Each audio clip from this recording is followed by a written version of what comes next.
আমরা এখন প্রশান্ত মহাসাগরের জনমনবিহীন দ্বীপে আটকে পড়েছি, আর এখান থেকে বেরোতে গেলে আমাদের এখন একটা পাল তোলা নৌকা বানাতে হবে। তারপর সেই নৌকায় চড়ে মাইলের পর মাইল খোলা সমুদ্র পাড়ি দিয়ে ওই অন্য দ্বীপে যেতে হবে। কেন? কারণ দর্শক আমাদের কষ্ট দেখতে পছন্দ করে। চলো তাহলে শুরু করা যাক। শুরু করা। আমরা কি খুঁজছি? পালতোলা নৌকা তৈরির জিনিসপত্র। তোমরা কি কখনো আগে নৌকা চালিয়েছো? না না। জানি আমাদের একটা ক্যাম্প বানাতে হবে। আমি এখনই গামতে শুরু করেছি। এই জায়গাটা ক্যাম্প করার জন্য ভালো হবে। হ্যাঁ, এখানেই করা যায়। তোমরা দেখতে পাচ্ছ না, কারণ এটা একটা 3D অ্যানিমেশন, কিন্তু আমাদের এরকমই বানাতে হবে। এটা তো অসম্ভব।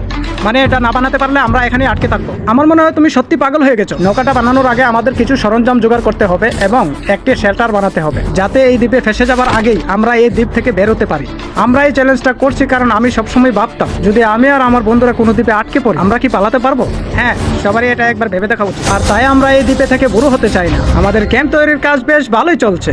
আমরা ক্রেটটা খুলেছি, যেখানে বেঁচে থাকার জন্য কিছু জরুরি জিনিস রয়েছে। এই জলটা দেখে হয়তো অনেক মনে হয়, কিন্তু আপাতত এটাই আমাদের একমাত্র সম্বল। আর সত্যি বলতে এটা আমাদের বানাতে কতদিন লাগবে আমি নিজেও জানি না।